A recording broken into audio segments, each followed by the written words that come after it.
मैं आपको बता रहा हूं कि कानून व्यवस्था दो वजह से बिगड़ी है। पहला, शराबबंदी। शराबबंदी लागू होने के बाद से प्रशासन का एक बड़ा हिस्सा सिर्फ इस बात में लगा हुआ है कि शराबबंदी को रोकें, शराबबंदी को छिपाएं, शराबबंदी से कमाएं।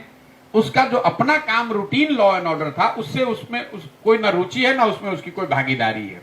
तो पहला लॉ एंड ऑर्डर का डिटोरिएशन जो बिहार में शुरू हुआ वो 2016 से शुरू हुआ, जब नीतीश कुमार ने यहां शराबबंदी लागू की। स्वाभाविक तौर पर जब हर गांव में नए लड़के शराब के अवैध कारोबार से जुड़ जाएंगे, उनके पास कट्टे हैं, उनके पास मोटरसाइकिल है, उनके पास 2000-4000 कमाने का उपाय है, तो उससे तो अपराध बढ़ेगा ही बढ़ेगा। दूसरी बड़ी घटना हुई जब आरजेडी को आपने सरकार में शामिल कर लिया।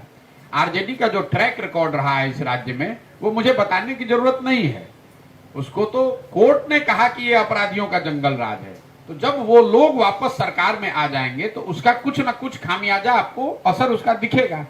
मैं आपको एक अपना व्यक्तिगत अनुभव बताता हूं महागठबंधन को लेके। 2005 के 15 के महागठबंधन में मैं था, जब वो बना, जब जीते, जब मंत्रिमंडल बना।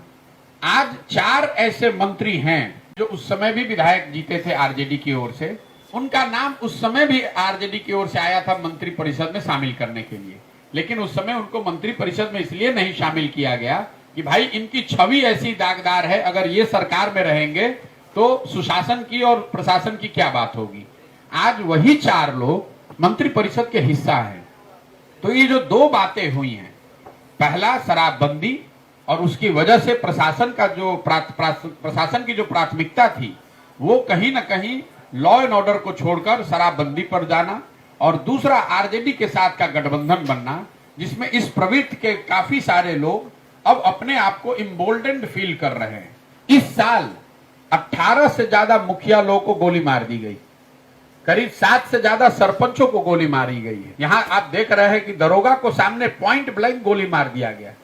ये सिर्फ आंकड़ों की बात नहीं है, ये डर धीरे धीरे बढ़ता हुआ मैं देख रहा हूं जब मैं गांव में चल रहा हूं।